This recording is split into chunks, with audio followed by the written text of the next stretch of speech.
राजस्थान की पवित्र भूमि में एक अनूठे भक्त का जन्म हुआ। वह संसार की भीड़ भाड़ से दूर अंतर्मुखी जीवन जीता था। न किसी व्यापार में रुचि थी, न घर के कामों में, न किसी की बातों का प्रभाव। बस अपने प्रभु श्री राम के ध्यान में लीन रहता। 4 भाइयों में एक वह भी था। एक दिन घर वालों ने कहा, भाई तू किसी काम का नहीं, ना कुछ कमाता है ना घर संभालता है, बेहतर है घर छोड़कर चला जा। वह मुस्कुराया और बोला, ठीक है, आप तीनों भाई घर को संभालो, मैं चला जाता हूं। जाते जाते घर वालों ने व्यंग्य करते हुए पूछा, जा तो रहा है लेकिन तेरा लालन पालन कौन करेगा? उसने उत्तर दिया, मेरे नाथ है ना, वही करेंगे। भोजन पानी की व्यवस्था कौन करेगा? मेरे राम हैं, सब कुछ कराएंगे। रहने को छत कौन देगा? राम हैं, वही देंगे।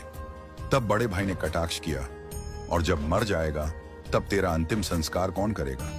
यह सुनते ही उसके नेत्र भर आए, गला रुंध गया, आंखों से प्रेमाश्रु बहने लगे।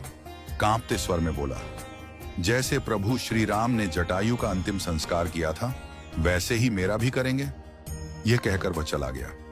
न जंगल से डर, न भूख प्यास की चिंता, न तन की सुध, न मन की। उधर साकेत में विराजमान प्रभु श्री राम के नेत्र भर आए, वे आनंद विभोर हो गए।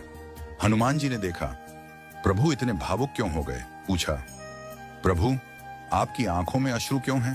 प्रभु बोले, हनुमान, संसार का हर एक भक्त हमसे कुछ न कुछ चाहता है, पर इस भक्त ने एक ऐसी बात मांगी है जो कोई नहीं मांगता। उसने कहा, मेरा अंतिम संस्कार राम जी करेंगे। वह भक्त जंगल में ही रहा 20 से 25 वर्षों तक। ना कभी शिकायत की, न कोई इच्छा रखी, सिर्फ प्रभु के भरोसे जीता रहा। और फिर एक दिन जब उसके प्राण छोड़ने का समय आया, प्रभु श्री राम ने तुरंत हनुमान जी को आदेश दिया, घड़ी आ गई है। उसने जीवन भर कुछ नहीं मांगा, सिर्फ यह कहा कि मैं उसका अंतिम संस्कार करूंगा। अब मैं तैयार हूं, उसका संस्कार मैं स्वयं करूंगा, दशागात्र करूंगा, 13 दिन के नियम पूरे करूंगा। हनुमान जी ने विनती की, प्रभु जटायु का संस्कार तो आपने किया, कृपा करके इस भक्त के संस्कार का सौभाग्य मुझे दीजिए।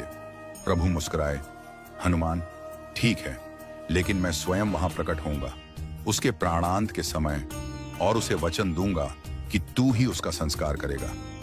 प्राणांत की घड़ी आई। वन के एकांत में वह भक्त पड़े थे। तब प्रभु श्री राम साक्षात प्रकट हुए और साथ में आए श्री हनुमान जी महाराज। प्रभु ने भक्त के कान में कहा, तुमने जो कहा था वो सत्य सिद्ध हुआ। तुम्हारा अंतिम संस्कार पवन सुत श्री हनुमान करेंगे, जिनमें मेरा ही तेज है।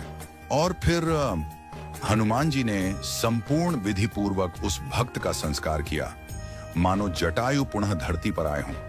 कहते हैं, उस दिन से श्री राम भक्तों से कहते हैं, जीवन भर कुछ मत मांगो, बस इतना कहो, प्रभु अंत में आप दिख जाना, तो समझो जीवन सफल हो गया।